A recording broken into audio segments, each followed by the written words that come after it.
Welcome to the Higher Call, the podcast where faith and fandom meet. Hit the subscribe and or like button or whatever platform you're listening to. Leave us a comment and review also, or hit us up on our email, highercallpod@gmail.com. I'm your host, Dan Satterfield. God is good all the time, my friends. Go Lake Nona Lions, go Seas, go Bees, go Pats, go Sox, and go Cougs. Throwing it over the wall to my co-host, Martin. How are you today?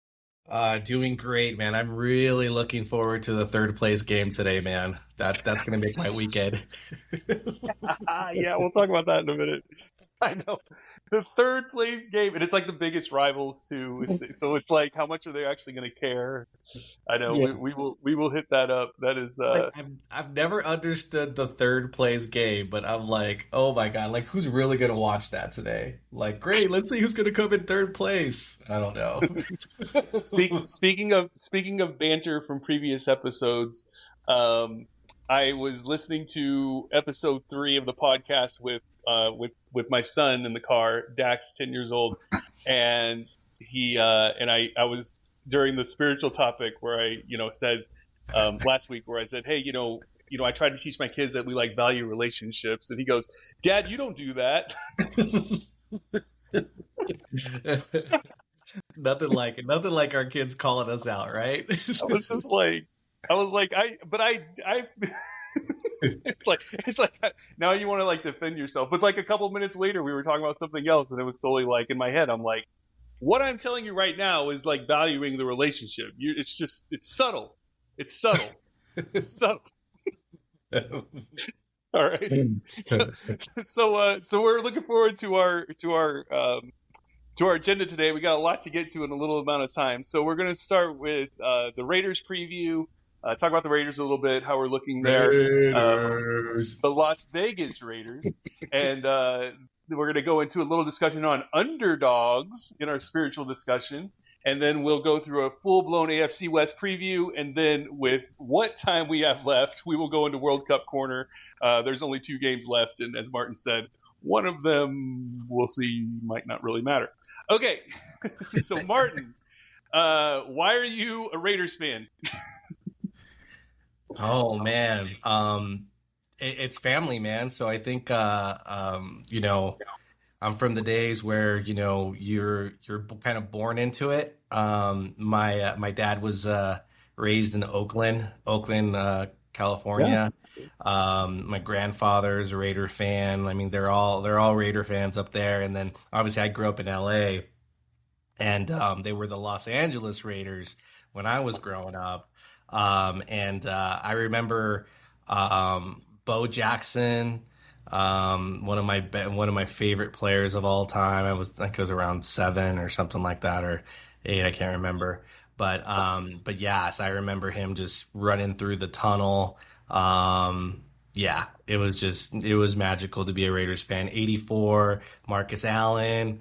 So it's been a bit. It's been a tough ride to be a Raiders fan. But one thing I will tell you is that Raiders fans, they're true fans, guys. They really are. Yeah, and I know you live in Denver, and we've lived in Denver a couple of times, and so Raiders fans in Denver definitely have a reputation. They have a loyal fan base, but they do things like dress up on Halloween when it's not Halloween. They paint their faces all the time for silver and black for some reason, and they wear those spiky shoulder pads, right?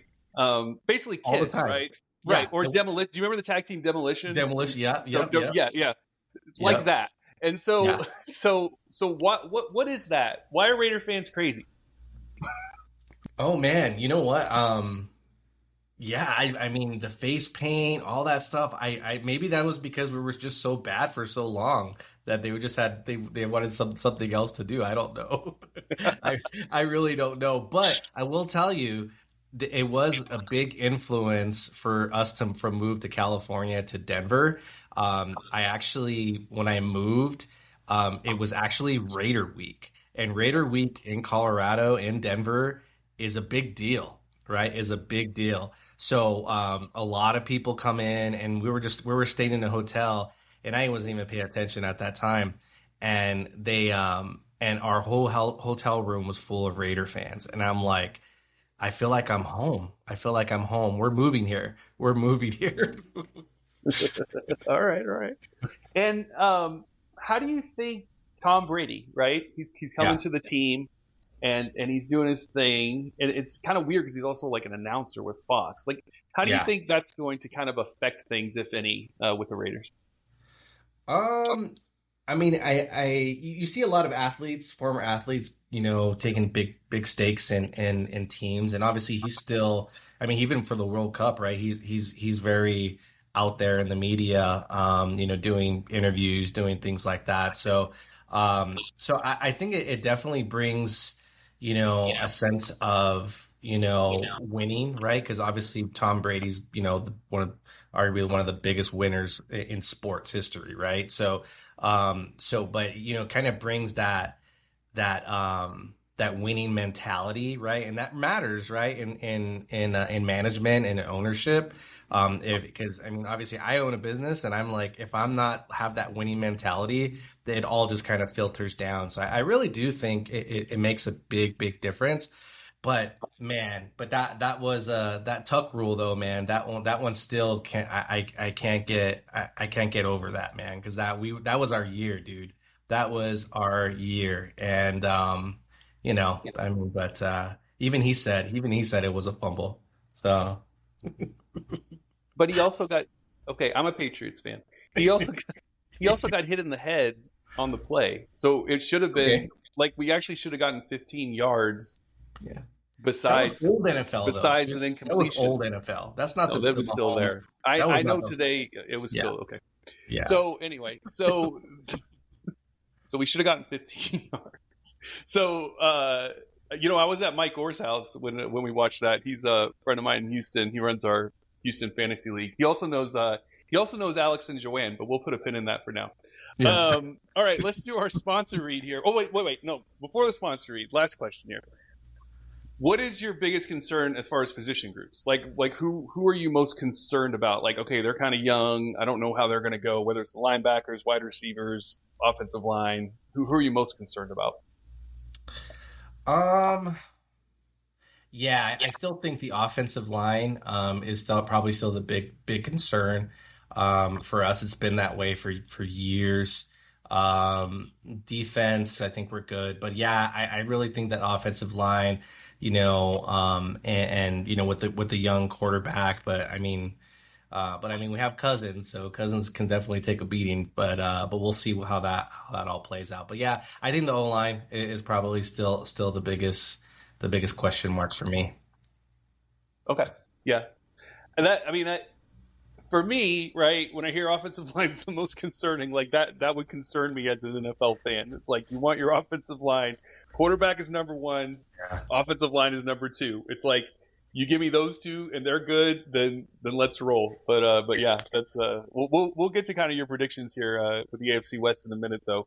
Okay. Speaking of the future. We would love to thank our sponsors. We'll start with All Too Traveled. If you're dreaming about your next getaway, don't forget to follow All Too Traveled on TikTok. Destinations and practical travel tips. It's a great follow for anyone with a little blank space. And that's All Too Traveled on TikTok. So look them up. ALLTOO Traveled on TikTok. Really good short videos there. And we'd also like to thank our other sponsor, Father Figure Framework. If you're over 40 and running on fumes, check out Bill Ellis and the Father Figure Framework. Simple, faith-grounded habits for strength, energy, and leadership at home.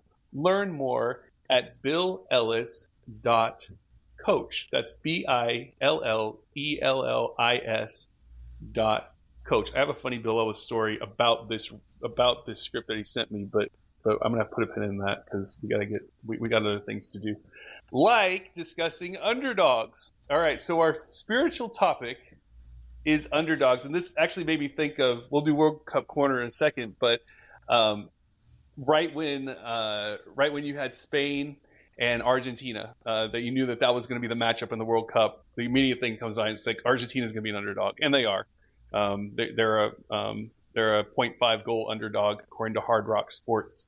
And so yeah, Spain going into the final is the favorite, but we know that the favorite doesn't always win in sports. And the scripture that we have this week is 2 Corinthians chapter 12, verse 9. It says, "My grace is sufficient for you, for my power is made perfect in weakness." Underdogs is something that makes sports great. If it was the favorites always winning, then I probably wouldn't watch it. Because a lot of the teams I root for are perennial underdogs. So Martin, what are some of your favorite underdog stories in sports? Man, I think the one that popped to mind first was definitely the Miracle on Ice, right? So that was a epic story. Even though I was 2 years old, but you still kind of hear about it and have the movies and stuff. So that was probably one of the memorable ones. I think also too the helmet catch, man, the Giants Patriots, dude. That was like, dude, that was pretty epic, right? And like everybody was rooting against the Patriots, right? So kind of that, they have a perfect season. Let's go with the Giants, right? So I think that was another good one. The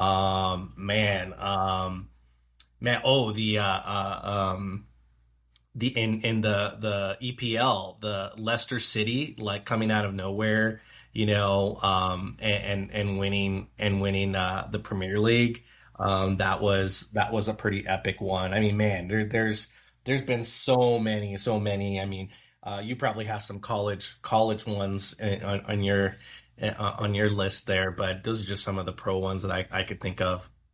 See, and I thought we were going to have a nice conversation about underdogs, and like you just have to like, and then the Patriots. I mean, I knew I started writing the script for this podcast, and I'm like, this isn't going to work. He's a Raiders fan. I'm a Patriots fan. Like, there's going to be banter, right? And I was at your house when that happened, and it was just like the Patriots were undefeated, and I'm just like, what is going on? Why can't we just beat stinking Eli Manning and the Giants? He beat us twice. The second time they were probably a better team, when we played them later. But that time, of course, I mean, Brady and Randy Moss were a machine that year. It just that was so nobody's gonna beat them, right? Like this is all like ready to go, right? I mean, but the Tom Brady's first, right, against the Ram, the greatest show on turf, bro, right? Was like nobody picked the Patriots, right? It was like that, right? So that was one too, right? So that's a positive one for you guys, right? So absolutely, yes. And also when we beat the Seahawks, that was an underdog moment where all you have to do is hand the ball off to Marshawn Lynch and the game is over. Like just get a yard, and that was amazing. I was like, I don't know what just happened. And then also the comeback against the Falcons. The Patriots have a really interesting Super Bowl history.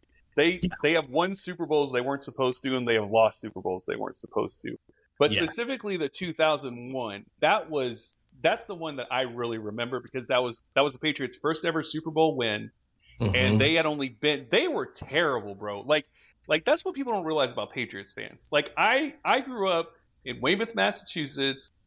I'm in middle school. I'm in elementary school. We're sitting here rooting for like Scott Zolak as our quarterback, and it's like, can we just win a game? And you just have the thought, like, okay, who's my playoff team? Am I going to root for the Cowboys again and Troy Aikman, or am I going to root for the 49ers? Never did that. I don't like the 49ers, but yeah, like it's like because the Patriots ain't making the playoffs. Like until Drew Bledsoe and Parcells showed up, like we didn't win anything. Like, we were terrible.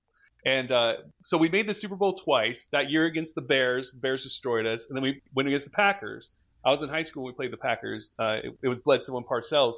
And we got just pretty much destroyed again. Like we lost by like 15 or something. But anyway, and then also Martin, again, just trying to have a nice conversation on underdogs here. And AI spit out 1, 2, 3, 4, 5, 6, 7 upsets in sports history, right? And 2 of them are me. like, because not only do you have the stinking Giants with that helmet catch when they beat us when we were undefeated, but you got NC State winning the 1983 NCAA tournament, and the Houston Cougars. Oh my gosh, you were there, but like 7 Final Fours, the most Final Fours with 0 national championships. We've been to the final game twice, and both times, like, we just absolutely got our hearts ripped out. And like, that was the one with Jim Valvano running around, and we thought we had won it, and then they like put in the dunk, and it was just like, wait, what just happened? It was literally just like, I don't know what just happened. We still won, right? No. Now, I was only 3 years old, but that's my school. And so yeah, but it was, the good news though is before that we had a big upset. We upset Duke and Cooper Flag in the Final Four. So it kind of like, it was kind of like, turnaround there before we lost to the Florida Gators. But yeah, it's 7 of them, and they spit out 2 of them are like me. I was like, okay. But I think it's time now to go over to the biblical side of things, because I could talk about my sports heartbreaks all day. So you start talking about biblical underdogs, and you have David versus Goliath, right? David was before David became king. They chose Saul, who was the tallest guy. He was from the best family. He was from the good king pedigree. It's like, yeah, this guy makes sense. And then Samuel the prophet goes and says God has chosen someone else, and he goes to. And they choose David, someone that initially they didn't even bring him in the lineup. He was like, oh yeah, he's the youngest, he's the shepherd. It was Jesse was his father. He's not really he's not really king material. He's from the least of everything. And Samuel and God are like, no, like that's the one I want. That's the one that I'm choosing to be king. And then he goes up against Goliath, right? And everyone knows that story. But yeah, God chooses underdogs, man. He loves, it's kind of he loves not only underdogs, but a good comeback story. And yeah, it's great to know that no matter kind of what we've accomplished and what we've done and those kind of things, that God can raise us up and bring us to a situation that we haven't thought possible. So what are your thoughts on that?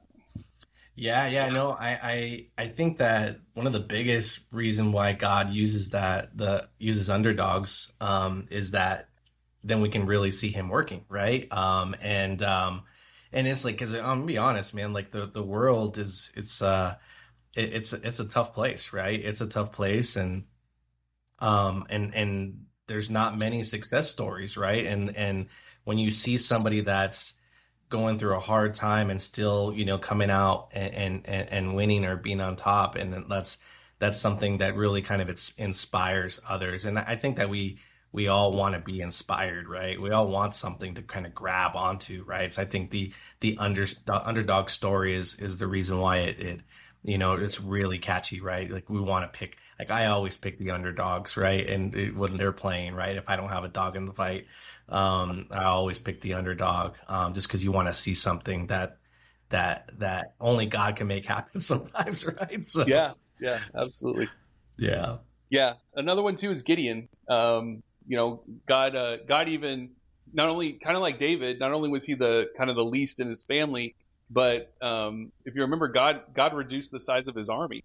He kept saying, no, like I'm gonna do this. Like I'm gonna show that God is the one that's gonna have a victory here, and not the numbers and not the statistics. And so yeah, whether it's sports or like you talked about with life and with God, when we can overcome great odds, and when everyone else is saying you can't do something and then you can. Those are the stories that inspire people, and those are the stories that are really cool. Jesus too. He was born, in very humble circumstances, in a manger, and because they couldn't find room at an inn. So he was obviously from a family that was not welcomed in certain places. So yeah, it's kind of all over the place, both in the Bible and in sports. Yeah, no, definitely. Yeah, no, I think it definitely leaves room for God, right? And in the story, right? Because like if we did everything right and we won all the time, it's like, man, it's like, it's a challenge, right? It's a challenge. So So I think that, just really overcoming and seeing something win and seeing God win at the end of the day is something that's super powerful. Absolutely, absolutely. Yeah, all right. So we're going to go into our AFC West preview. All right. So we're going to go team by team here. The Raiders are going to be last. So we're going to talk about some of the other teams here, and we're going to find out how much of these division previews are interesting because we're interviewing a different fan, a fan of one team from the division, but then we're going to talk about the other teams too. So we find out how much of a homer these guys are. So let's talk with the Broncos, where you live.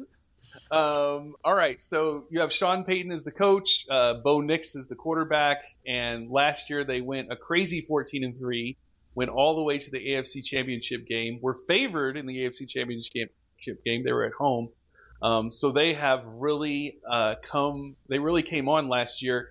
Do you think last year was kind of a flash in the pan, or do you think the Broncos are going to be kind of the class of your division again? I mean, defensively, man, I mean, they're gonna be elite, right? So that's gonna keep them in every single game that they play. I think they definitely won a lot of close games last year.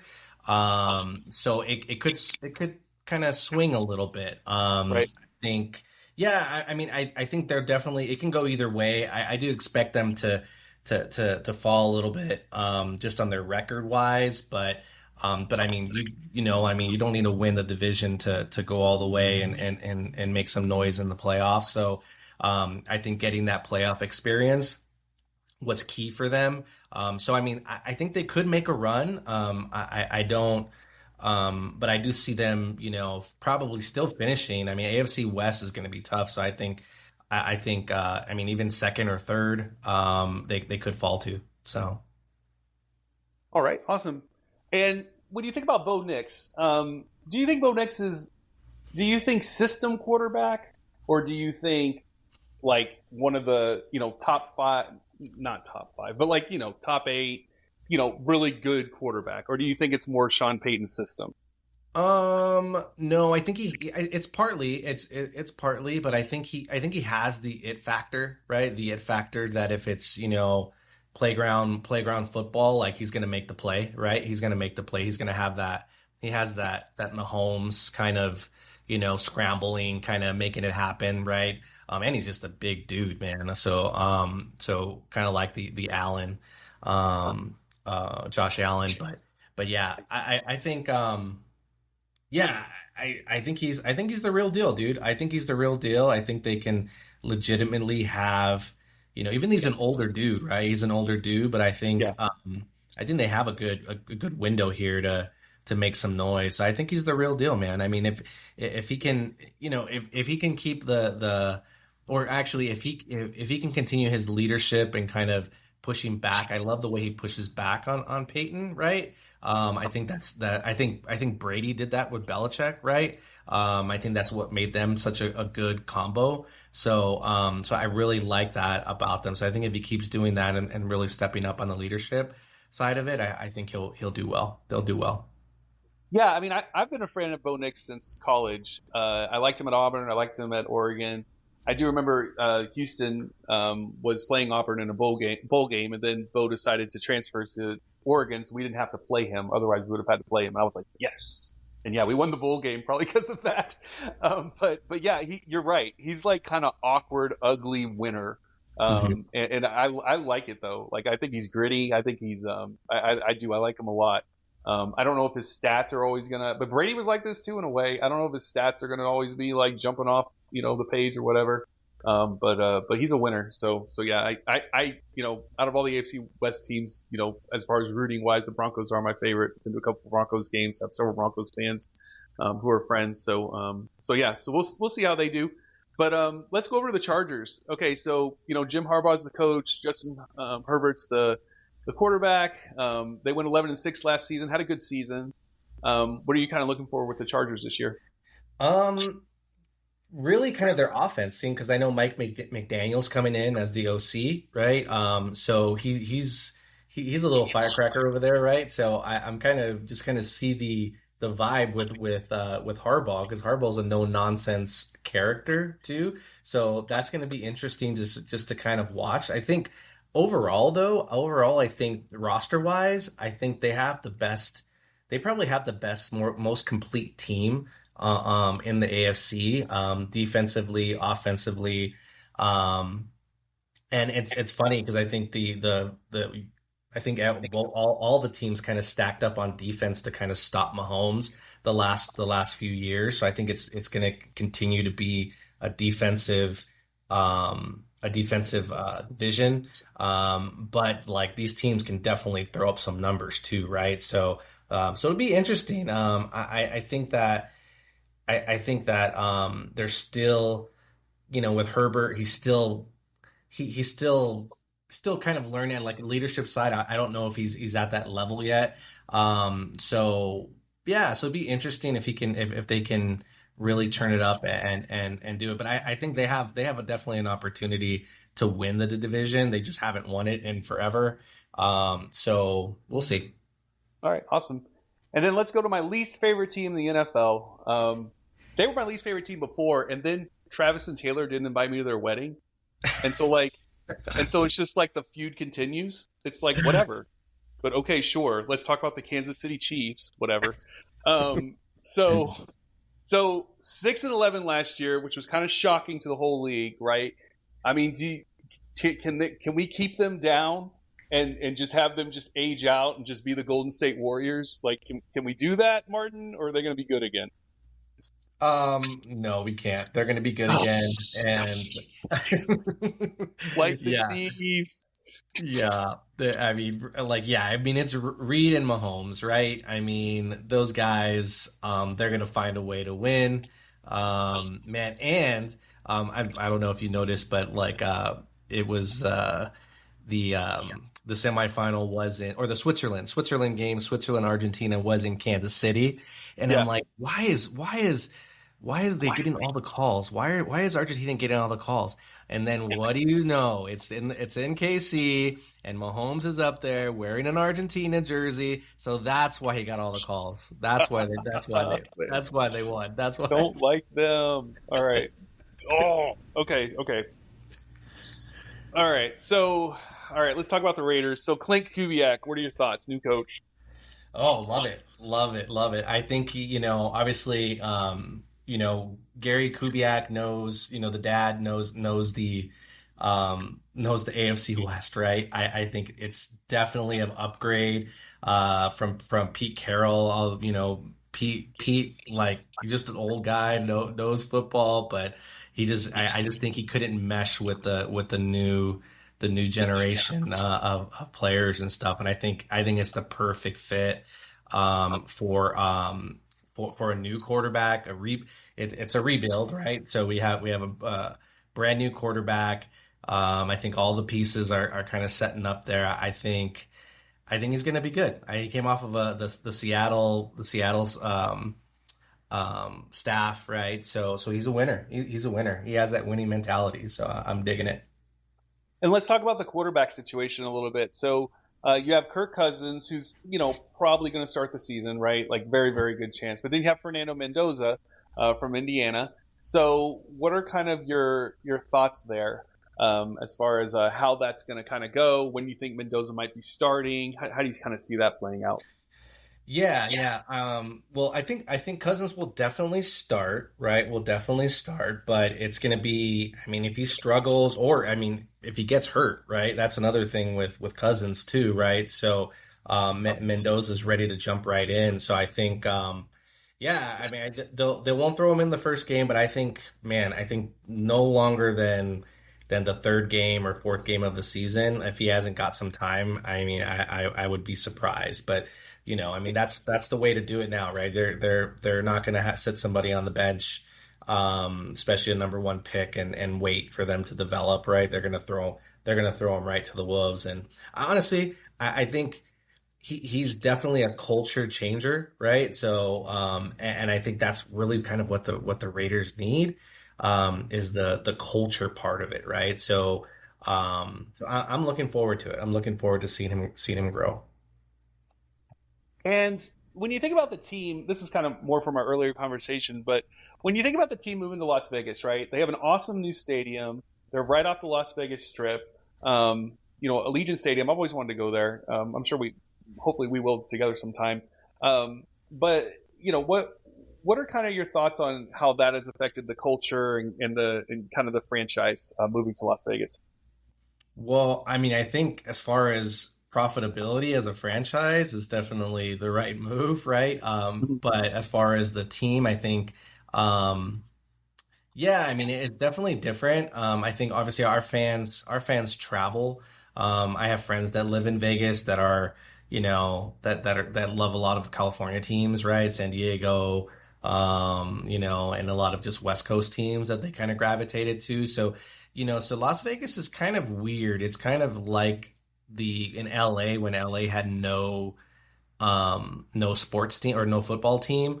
We were just kind of everybody was picking their own team. It kind of has that vibe to it, but yeah, but I mean, they go to a Raiders game and it's party time before and after, right? So, but yeah, no, I think it definitely helps. I think just it's the entertainment capital, right, of the world, really, right? So I think, with them bringing the A's and stuff like that too, I think it's a good move. I think financially and for the brand, I think it's a good move. Nice. All right. All right. So I'm gonna go through. We'll do the schedule next, but I'm going to go through on Hard Rock. They have every AFC West teams win totals. So this is just you're not looking at every schedule, right? So a lot of grace here. But just kind of your feeling. And you can tell me whether you think they're going to go over or under. Okay. Okay. So the Kansas City Chiefs are the top.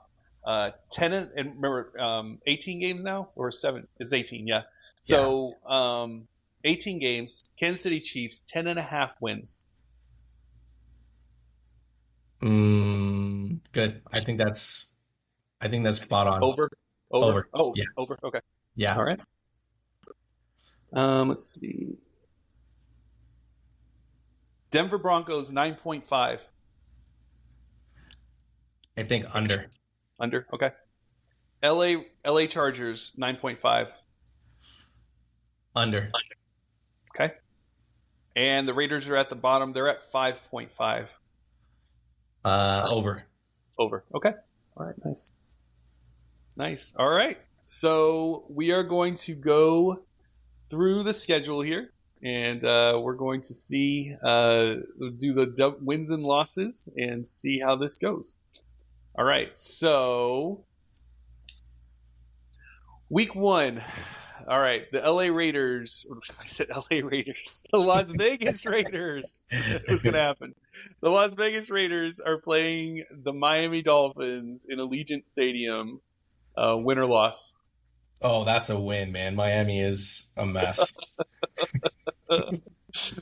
Yeah, they are. All right. Okay, it gets a lot harder. Week 2 at the LA Chargers. Yeah, I think that's a loss. All right. Keeping it on the road, Sean Payton's old stomping grounds at the New Orleans Saints. I think we'll win. We'll win that one. Okay. Back to Allegiant Stadium, not getting any easier. Kansas City Chiefs. This is home. Mahomes is back. I'm gonna say we're gonna take an L. Okay. Again, not getting easier. Getting on a plane and heading to Foxborough, Massachusetts in October to play the New England Patriots. Away game in Foxborough. Yeah, we're toast. I mean, I don't think. Okay, I don't.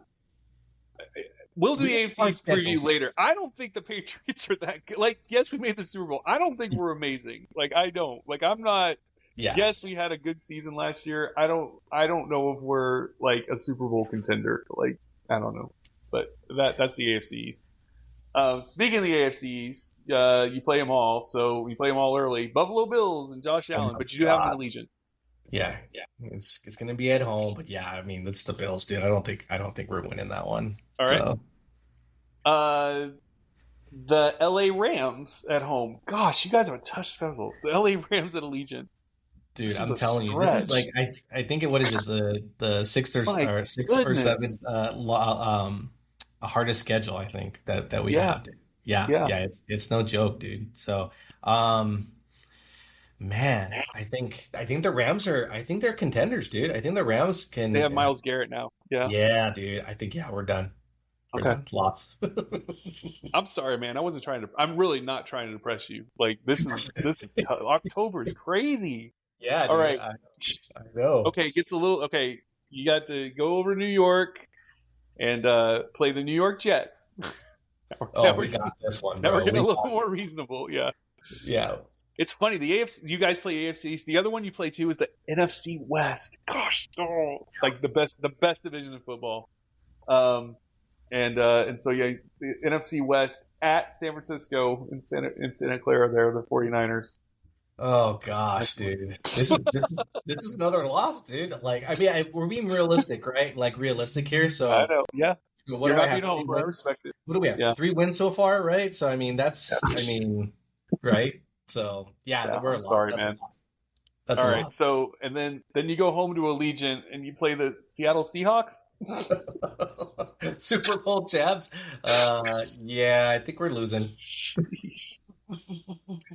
And then a game you might go to if you want to, November 22nd, at the Denver Broncos. Oh gosh, yeah, dude.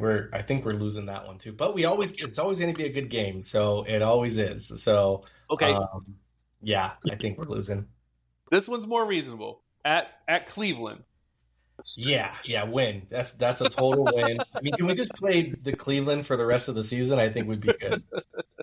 It's like where did the Jets and the Dolphins go? Like I want some more of that. Okay, and then you're rounding out your division here. So the LA Chargers. This time you're at home. This is again in December. Yeah, this is getting ready for playoffs, and oh my gosh, dude. Yeah, I think we're gonna lose that one too. All right, and then you have Broncos again. Um, In home. this time in Allegiant. So yeah, you'll have the Chargers and the Broncos back-to-back weeks in Allegiant. Okay, so I'm picking we're beating the Broncos, and Okay, we when you yeah play them there, yeah. Okay, yeah yeah. And I mean, any division, the division really you can take like, okay, home we win, away we lose, and like more times than not you're going to be right. yeah. Um, and then you have this was kind of random. You're playing the Tennessee Titans in Allegiant then, so you have a 3-game homestand right around Christmas. Dude, I think we win two in a row, dude. I think we Okay, win two in a row, and yeah. all right, and then we have. Let's see. All right. So then you're at the Arizona Cardinals.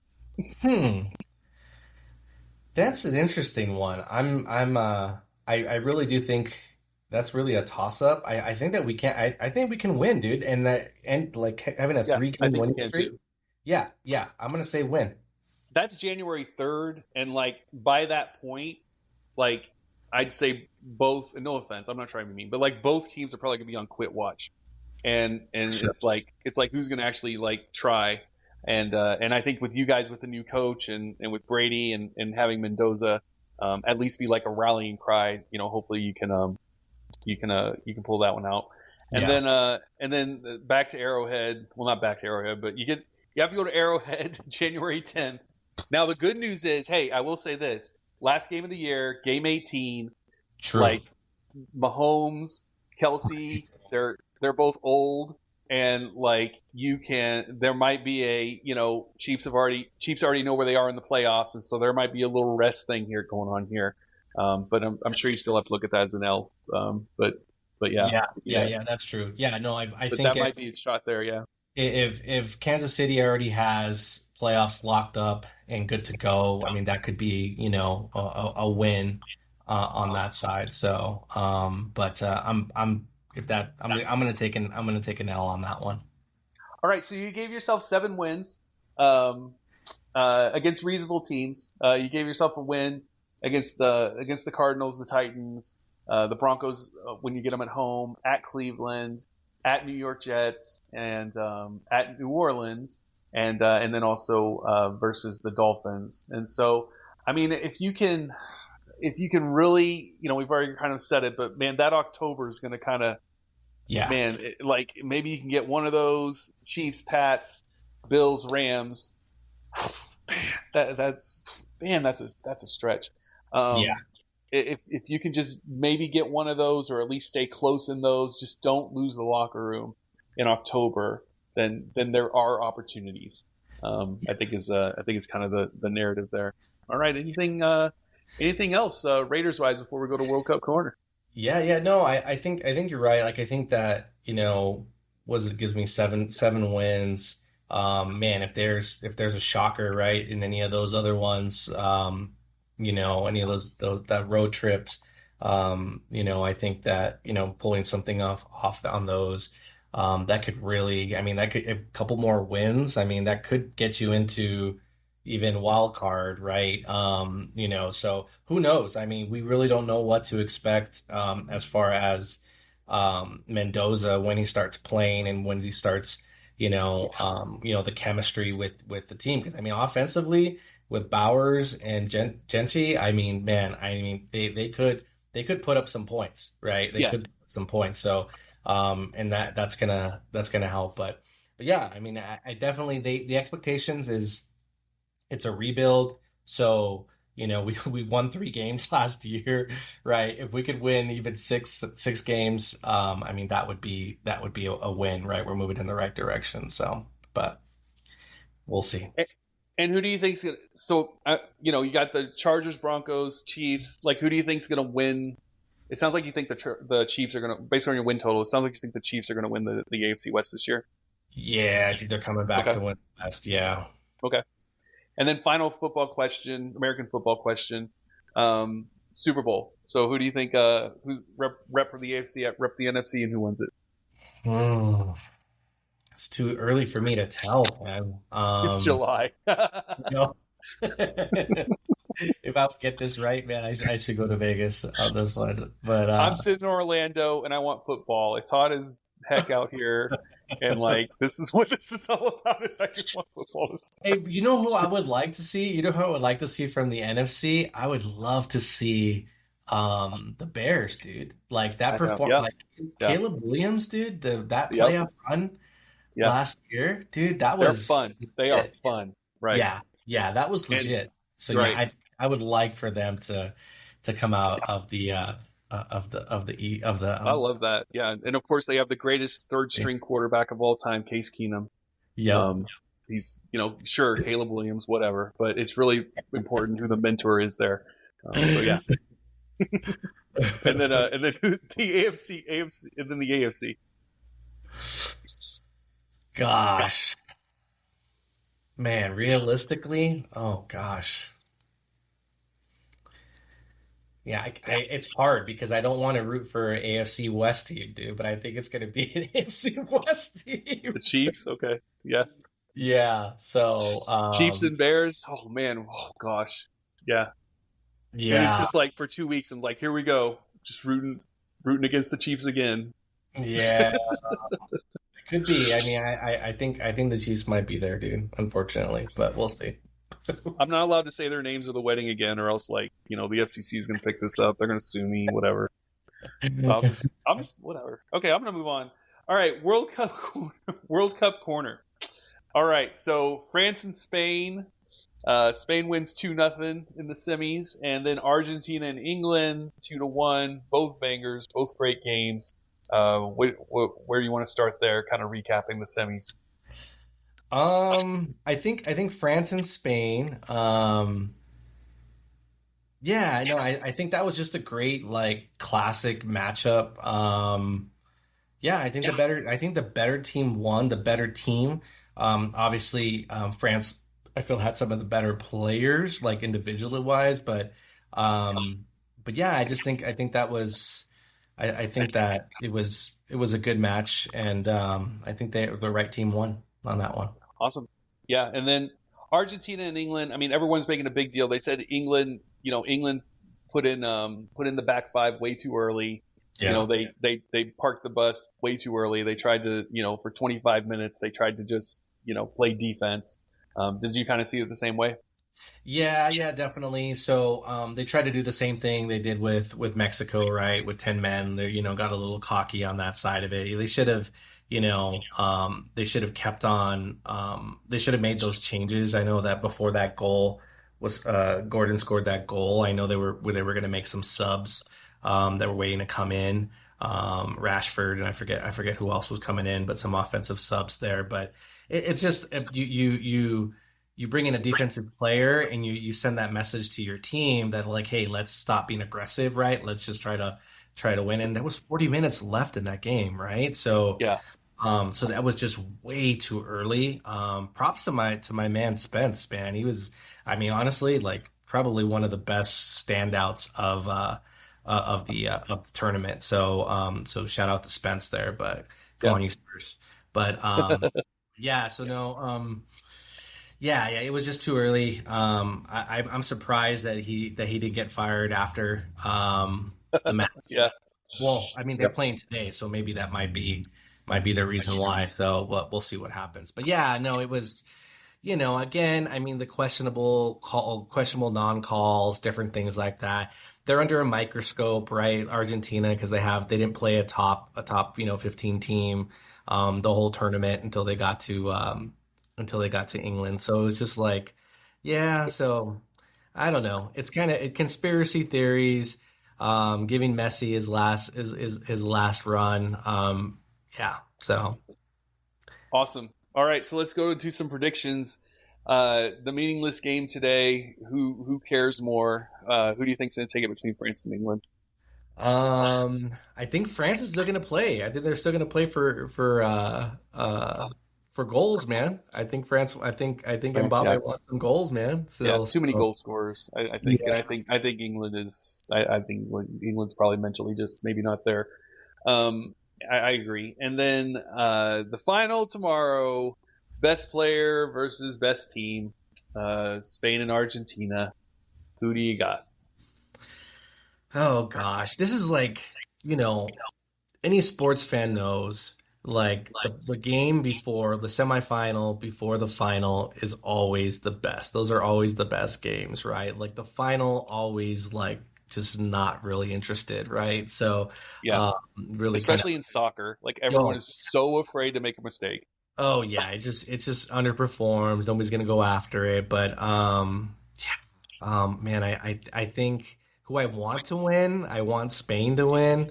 But I think Argentina is going to win. So awesome. Argentina. Yeah. Wow. Okay. All right. Yeah. All right. Well, you've done a great job with your predictions. You had 3 of the 4 there: France, Spain, and Argentina in the semifinal. And nice. So we'll see what happens here. So yeah, Martin, thanks so much for co-hosting, and we'll talk to you again soon here. But we're gonna close up. All right, so as we wrap up today, remember this: whether you're playing, coaching, cheering, or even officiating, every person on that field is made in the image of God. Yes, even the referees, even the bad ones, like the second half of the Florida Houston Cougar game. That's an example of bad referees, but they're made in the image of God, so that's okay. Thanks again to our sponsors, All Too Traveled on TikTok and Father Figure Coaching with Bill Ellis, for supporting the Higher Call. If you enjoyed today's conversation, we'd really appreciate it if you'd like, subscribe, leave a review, and or share the podcast with another Christian sports fan. And we'd love to hear from you. Email us anytime at highercallpod@gmail.com with your questions, topic ideas, hot takes, or just to connect with other like-minded sports fans. Until next time, keep your eyes on the game, keep your heart on God, and thanks for listening to the Higher Call. Raiders.